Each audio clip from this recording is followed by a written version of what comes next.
Good morning बच्चों, स्वागत है आपका एक बार फिर से आपके अपने online channel study for all में। बच्चों, हम त्रिकोणमिति पढ़ रहे थे और त्रिकोणमिति का जो फर्स्ट पार्ट होता है वो ख़त्म हो गया है। अब हम त्रिकोणमिति के दैनिक जीवन में क्या अनुप्रयोग हैं उनके बारे में अध्ययन करेंगे। यानी कि चैप्टर का नाम जो है हमारा वो है त्रिकोणमिति के दैनिक जीवन में अनुप्रयोग, या त्रिकोणमिति के अनुप्रयोग क्या होते हैं इसलिए कहा जाए। चैप्टर का मेन नेम तो ये है, लेकिन हमने उसको कन्वर्ट कर दिया है क्योंकि जो भी सवाल यहाँ पे किए जाएंगे वो दैनिक जीवन में उनका यूज होगा, यानी कि ट्रिग्नोमेट्री का। इसलिए यहाँ पे विशेषता अगर कहा जाए तो हम त्रिकोणमिति के उस पाठ के बारे में अध्ययन करने जा रहे हैं जिसमें कि हम त्रिकोणमिति का डायरेक्ट यूज करते हैं अपनी दिनचर्या में, दैनिक कार्यों में या जिंदगी में, लाइफ में। त्रिकोणमिति का किस प्रकार से यूज है इस बारे में चर्चा की जाएगी। उससे पहले कुछ मुख्य बिंदुओं पर चर्चा की जाए यहाँ पे, जो कि इस क्वेश्चन में बार बार या इस प्रश्नावली में यहाँ पर प्रत्येक क्वेश्चन में बार बार जिस पर बात की जाएगी। देखते हैं, चैप्टर का नाम है त्रिकोणमिति के अनुप्रयोग।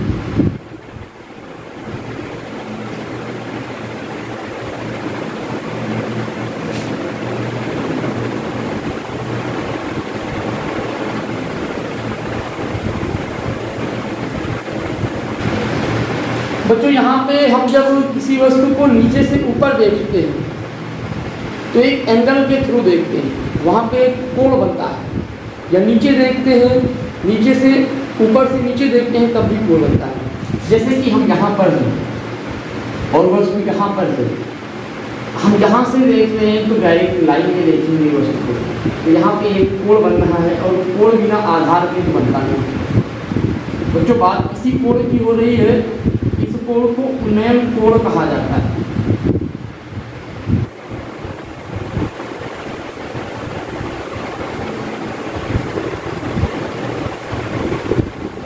जब हम नीचे से किसी वस्तु को ऊपर देखते हैं तो जो कोण बनता है उसे क्या कहते हैं? उन्नयन कोण। अब बच्चों, अवनमन कोण किसे कहते हैं? यहाँ पे एक दूसरा फिगर, जैसे हम यहाँ पर हैं, हम किसी वस्तु को देख रहे हैं छत पर से, तो उसको यहाँ देखते हैं। बच्चों, यहाँ पर जो कोण बनना है ये कोण नहीं बनेगा, ये कोण बनेगा। ये कोण जो बनता है वो आपका क्या बनता है? जो कोण की बात करते हैं ये अवनमन कोण बनता है, इसे कहते हैं अवनमन कोण। अब यहाँ पे बात की जाए इसकी, अगर उन्नयन कोण की, तो जो उन्नयन कोण है वो यहाँ पे इस रेखा में इस कोण की एक कोण होता है। अगर ये झुका है तो ये हो जाएगा। क्यों? क्योंकि क्लास 9th में या पीछे की कक्षाओं में यह विशेषता कहा जाए, दो समांतर रेखाओं के भूगोल में आपने पढ़ा होगा। जब दो समांतर रेखाओं को एक तिर्यक रेखा काटती है तो जो अंतः एकांतर कोण बनते हैं वो इक्वल होते हैं। अब यहाँ पे ये क्षैतिज रेखा है, ये भी क्षैतिज रेखा है, दोनों क्या करेंगी? दोनों समांतर है, इनको एक तिर्यक रेखा काट रही है, तो ये कोण बनेंगे वो क्या होंगे? बराबर होंगे। यहाँ पे ये भी विशेष बात है। अगर बात अवनमन कोण की जाए तो हम अवनमन कोण को लेकर इस कोण के बराबर यहाँ पे वैल्यू निकालेंगे। अब बच्चों, हम प्रश्नों को लेंगे, एक्सरसाइज की डायरेक्ट एक्सरसाइज के प्रश्नों को लेंगे। किस प्रकार के प्रश्न आते हैं यहाँ पे उन्हीं पर चर्चा होगी, उन्हीं प्रश्नों को हल किया जाएगा। कायदे से देखिएगा, गौर से पूरा वीडियो देखिए, या सारे क्वेश्चन को बार बार देखिए, कम से कम 2 बार देखिए अगर एक बार में आपके समझ में नहीं आ रहा है। और एक बात और, इन वीडियोज को अपने मित्रों के साथ शेयर करिए, उनसे कहिए मैथ जो है, मैथ का सिलेबस वो ऑनलाइन थोड़ा अच्छे ढंग से उपलब्ध है और आप इसे देखें और अपनी स्टडी कंटिन्यू रखें।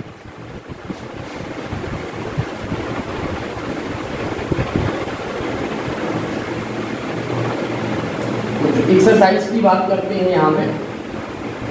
एक्सरसाइज 9.1 एनसीईआरटी बुक्स की एक्सरसाइज है। एनसीईआरटी बुक की जो कि मेरे मोबाइल में इंस्टॉल है। यहाँ पे बुक अवेलेबल नहीं है, लॉकडाउन के समय बुक नहीं मिली, कॉलेज लाइब्रेरी में बुक थी।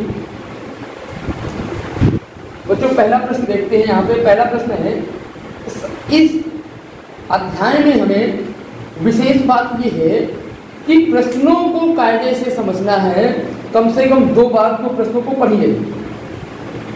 कम से कम 2 बार पढ़िए प्रश्न को, उसके बाद आप बात करिए और आधे आधे स्टेप में पढ़िए। जैसे कि पहले हम प्रश्न पढ़ रहे हैं, सर्कस का एक कलाकार एक 20 मीटर लंबी डोर पर चढ़ रहा है, 20 मीटर लंबी डोर पर चढ़ रहा है जो अच्छी तरह से तनी हुई है और भूमि पर सीधे लगे खंभे के शिखर से बनी हुई है। पहली बात यहाँ पे बात आ गई है लास्ट में खंभे की, तो हमने एक खंभा ले लिया, ऐसे खंभा होता है।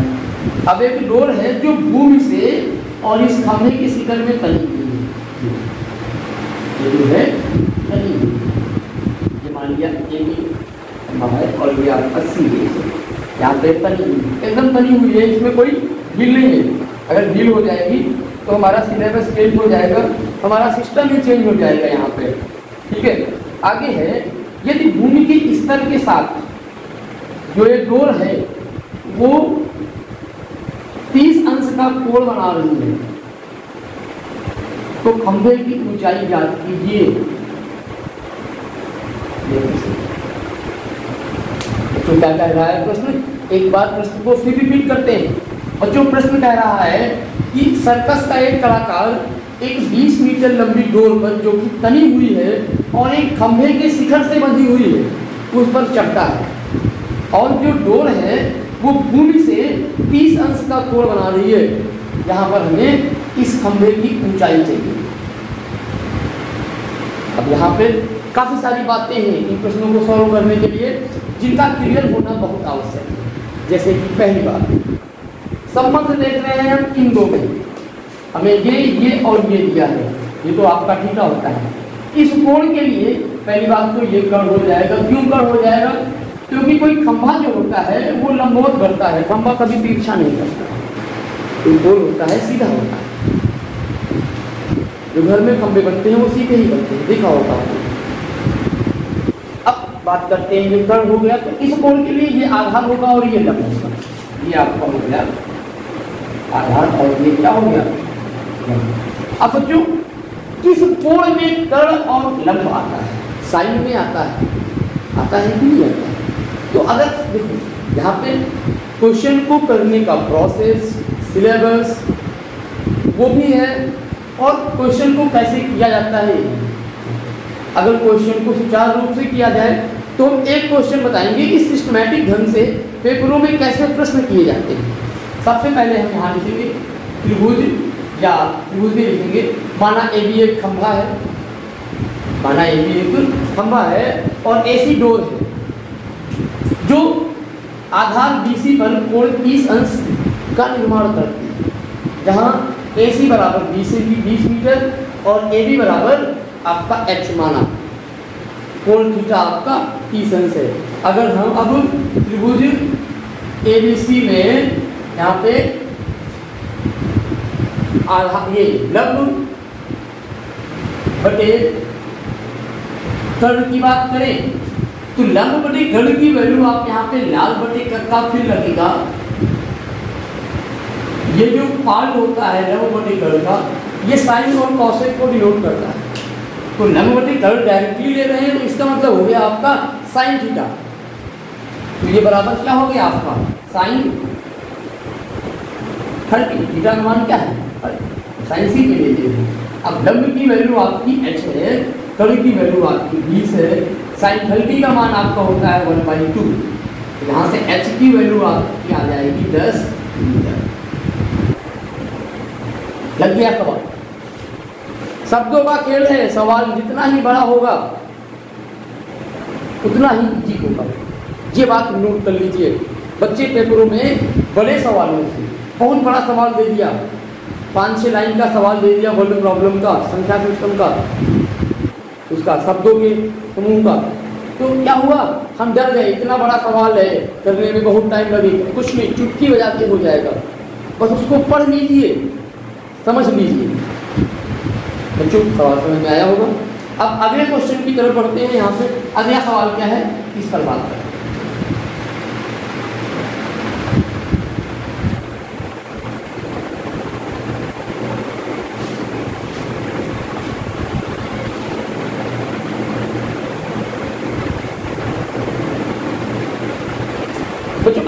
अगला प्रश्न है, पहले पढ़ लिया जाए, सुन लिया जाए।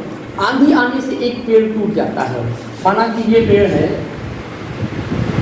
ये भी एक पेड़ है, आंधी आने से यहाँ से ब्रेक हो गया, ये सी पार्ट से ब्रेक हुआ, तो हमने ये लिख लिया बी, और ये सी पार्ट से ब्रेक हुआ, ये ए पार्ट इसका जमीन को छूटा। कितना हो गया? आंधी आने से एक पेड़ टूट गया और इस प्रकार मुड़ गया कि पेड़ का शिखर जो है जमीन को छू रहा है। जो शिखर जमीन को छू रहा है वो जमीन के साथ 30 अंश का कोण बना रहा है, और पेड़ जहां पर जमीन को छू रहा है वहां से 8 मीटर की दूरी पर, जहां से जमीन को छूता है पेड़ का शिखर, वहां से जमीन कितनी है? वहां से 8 मीटर है। अब यहाँ पे कह रहा है पेड़ की ऊंचाई क्या होगी? पेड़ की ऊंचाई क्या होगी? पेड़ की ऊंचाई तो पूरी ये हो जाएगी, पूरी ये याद करेंगे हमने यहाँ पे, ये बात पूरा याद करेंगे। इसको टुकड़ों में यहाँ याद करेंगे, 2 टुकड़ों में अलग अलग स्टेप में याद करेंगे। वो क्या अलग अलग स्टेप होंगे यहाँ पे देखे जाएंगे, देखते हैं यहाँ पे। जैसे कि हमने इसको यहाँ पे ये कोण है तो ये आपका 90 हो जाएगा, ये हमारा हो गया 90, ये हो गया 90। यहाँ पे h बराबर आपका हो जाएगा, यहाँ पे लिख देते हैं, h बराबर हो जाएगा BC प्लस AC। सबसे पहले यही। अब हम BC और AC ज्ञात करेंगे। BC और AC ज्ञात करने के लिए यहाँ पे बारी बारी से इसका और इसका संबंध निकालें, यानी कि लंब बटे ये क्या है आपका? ये आधार है। यहाँ पे ले तो ये लंब बटे आधार का संबंध निकालेगा। क्या संबंध होता है लंब बटे आधार का? जब हम लाल बटे कक्का को देखते हैं यहाँ पे, तो ये लंब हो गया, ये आधार हो गया, इसका मतलब ये टाइम में जाता है। इतना तो याद ही हो गया होगा आपको, 12-13 वीडियो बन चुके हैं ट्रिग्नोमेट्री में और सब में लाल बटे कक्का का यूज किया गया है। इतना जान गए होंगे कि आप यहाँ पे L/A क्या डिनोट करता है? L/A डिनोट करता है tan थीटा को। तो यहाँ पे ये क्या हो गया? tan 30। अब tan 30 हो गया, लंब की वैल्यू पता नहीं है यानी कि BC है, और यहाँ पे आधार की वैल्यू है AB, और AB का मान यहाँ पे दिया हुआ है। tan 30 का मान होता है 1/√3, यानी कि ये क्या हो गया? BC की वैल्यू रखते हैं हम BC बटे 8 बराबर 1/√3, यानी BC बराबर हो गया 8/√3। अब यहाँ पे पुनः अगर हम गढ़ बटे आधार लेते हैं, गढ़ बटे आधार, बच्चों गढ़ बटे आधार आपका जाता है sec थीटा, sec 30। अब sec 30 की बात करते हैं यहाँ पे, तो इसका मतलब हो गया sec 30, मतलब यहाँ पे हम sec 30 की वैल्यू पहली बात तो cos 30 की अपोजिट होती है, cos 30 का अपोजिट cos 30 की वैल्यू होती है √3/2, sec 30 की वैल्यू हो गई 2/2। यहाँ पे हम रख देंगे कर्ण, यहाँ पे आपका कितना है AC, और आपका आधार AB कितना है यहाँ पे R, बराबर ये हो गया 2/√3, यानी कि AC की वैल्यू आ गई 16/√3। यहाँ पे AC बराबर हो गया 16/√3। बच्चों इनको ऐड कर देंगे यहाँ पे, जब ये वैल्यू यहाँ पे रखेंगे तो H आ जाएगा। अब H क्या होगा? 16/√3 प्लस 8/√3, यानी ये वैल्यू अगर इसको हम देखें तो ये वैल्यू हो गई 16/√3 प्लस 8/√3, AC की वैल्यू ये AC फिर थोड़ा उल्टा है यहाँ पे, चलो सही कर देते हैं। यहाँ पे पहले 8/√3 प्लस 16/√3, और ये बराबर हो गया 24/√3, जबकि ये कट जाएगा। कैसे कटेगा ये हम जब √3/√3 से गुणा कराएंगे तो ये आपका हो जाएगा 24√3/3, ये हो जाएगा 8√3। क्या आ गया आपका H आ गया 8√3। कुछ नहीं है सवाल में, बस क्वेश्चन को 2 स्टेप में करना है और सावधानी पूर्वक करना है। यहाँ पे जो बातें कही गई हैं उन बातों का विशेष ध्यान रखें, एक एक बात को नोट करिए, यहाँ पे कोई बात भूलिए मत। अब बच्चों बढ़ते हैं अगले क्वेश्चन की तरफ, देखते हैं क्या है अगला क्वेश्चन।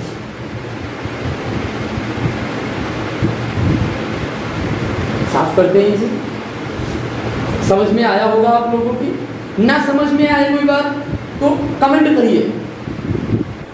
जो क्वेश्चन समझ में ना आए क्वेश्चन नंबर डाल के कमेंट करिए, वो क्वेश्चन पूरा नेक्स्ट वीडियो में आपको समझाया जाएगा और अच्छे तरीके से समझाया जाएगा।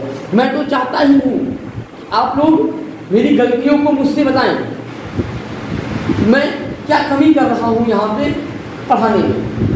शायद यहाँ पे ऑनलाइन क्लासेस चल रही हैं, आप में से कुछ more talented than me, then suggest me, I improve my self.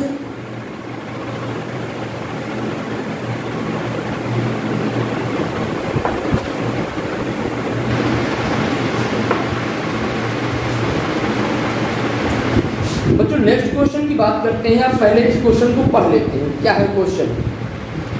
एक ठेकेदार बच्चों को खेलने के लिए एक पार्क में 2 फिसलन पट्टी, याद करो वो दिन जब बचपन में हम फिसलते थे। अगर आप में से कोई आधुनिक समय में, देखो पहले तो हम लोग ऐसे फिसलते थे तो में जो हमारे घरों में सीढ़ियों पे बीच में लगी होती थी उसी पे फिसलते थे, या मंदिरों की सीढ़ियों पे लगी होती थी अक्सर।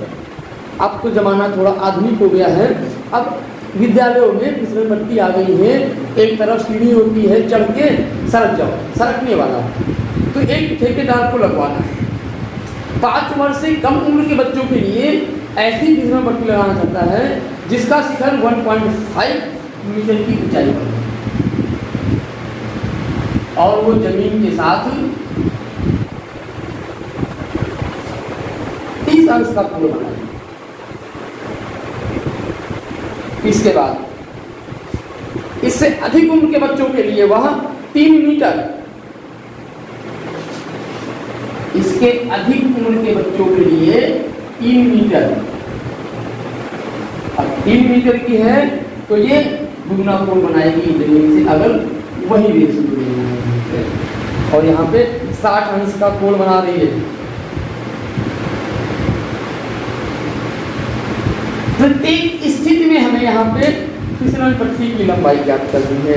बच्चों इस क्वेश्चन में कोई विशेष बात नहीं है, यहाँ पे एक क्वेश्चन में 2 क्वेश्चनों को समाहित कर दिया गया है। हमें इसके लिए अलग ज्ञात कर लेना है, इसके लिए अलग ज्ञात कर लेना है। जैसे कि इसे हमने ABC ले लिया, इसे PQR ले लिया। अब हमें प्रत्येक स्थिति में ये ज्ञात करना है, AC और ये जो वैल्यू है ये वैल्यू ज्ञात करना है। ये तो आपका लंब हो गया यहाँ पर, और ये भी लंब हो गया, ये कर्ण हो गया और ये भी कर्ण हो गया। तो अगर हम बात करें त्रिभुज ABC में, तो त्रिभुज ABC में बच्चों कर्ण बटे लंब की बात हो रही है, तो हम लंब बटे कर्ण लेंगे। लंब बटे कर्ण वो होता है साइन थीटा। अब थीटा का मान, लंब का मान यहाँ पे आपका AB है और कर्ण का मान आपका AC है, बराबर थीटा का मान कर्ण की है। अब वैल्यू पुट कर दो, AB की वैल्यू 1.5 है, AC की वैल्यू फाइंड करनी है और sin 30 की वैल्यू होती है 1/2। दूसरे मल्टीप्लाई करा दिया, AC इक्वल टू आ गया 3। अब अगर पुनः हम त्रिभुज PQR की बात करें, सेम एज जैसे यहाँ पे आए हैं वैसे यहाँ पे आए हैं, यानी कि sin 60 इक्वल टू क्या हो जाएगा,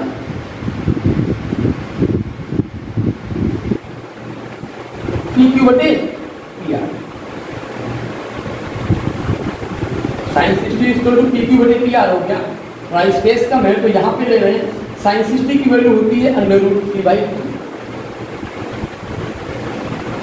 PQ की वैल्यू यहाँ पे दी गई है 3 और PR की वैल्यू दी गई है यहाँ पे अनुपात। बच्चों PR की वैल्यू हो जाएगी यहाँ पे ये 3√3/2 हो जाएगा 6/√3। तो ये आपका पहले ही अंडर रूट कर जाएगा, तो ये 2√3 हो जाएगा। क्या हो गया 2√3 मीटर। इजी कैलकुलेशन है, कोई विशेष बात तो यहाँ पे है, हमने साइन के लिए लिया दोनों में और इसको हल कर लिया, इसकी अधिक लंबी आ रही है और इसकी कम लंबी आ रही है। दैट्स ऑल, हो गया क्वेश्चन। अब अगर हम एक और प्रश्न देखते हैं यहाँ पे, ताकि कुछ बातें एक बार में समझ में आ जाए। कुछ लोगों ने कहा, मुझसे सजेस्ट किया कि सर आप थोड़ा लंबे लंबे वीडियो बनाइए, 10-15 मिनट की वीडियो से जो है कुछ बातें समझ में आती ही नहीं है। तो इसीलिए मैंने पिछले 2-3 दिनों से स्टार्टिंग के वीडियो मेरे 8-9 मिनट के हुआ करते थे, उसके बाद 15-20 मिनट के हुए, अब मैं पर डे 25 से 30 मिनट, 30 से 35 मिनट की वीडियो बनाऊंगा, जिससे कि आप एक बार में अधिक से अधिक बात को समझ सकें। अगला क्वेश्चन है, और वो भी कुछ विशेष नहीं है। क्वेश्चन देखो, हम पढ़ रहे हैं, भूमि के एक बिंदु से जो मीनार के पाद बिंदु से 30 मीटर की दूरी पर मीनार के शिखर का उन्नयन कोण 30 अंश, मीनार की ऊंचाई का। भूमि के सवाल है, भूमि की एक बिंदु से जो मीनार के पाद बिंदु से 30 मीटर है। बच्चों पहले एक मीनार बनाओ, भूमि की एक पाद बिंदु से एक बिंदु कितना है 30 मीटर है। ये जो है मीनार के साथ 30 अंश का कोण बना रहा है।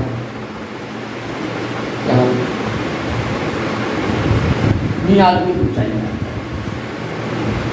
तो यहाँ पे तो कुछ नहीं है, मीनार की ऊंचाई ज्ञात करनी है। ये आपका ABC है, 30 मीटर दूरी पर है पाद बिंदु से, और ये 30 अंश का कोण बना रहा है। बच्चों यहाँ पे क्या करना है, कुछ नहीं करना है। ये इस कोण के लिए ये आपका आधार हो गया, और ये क्या हो गया, लंब हो गया।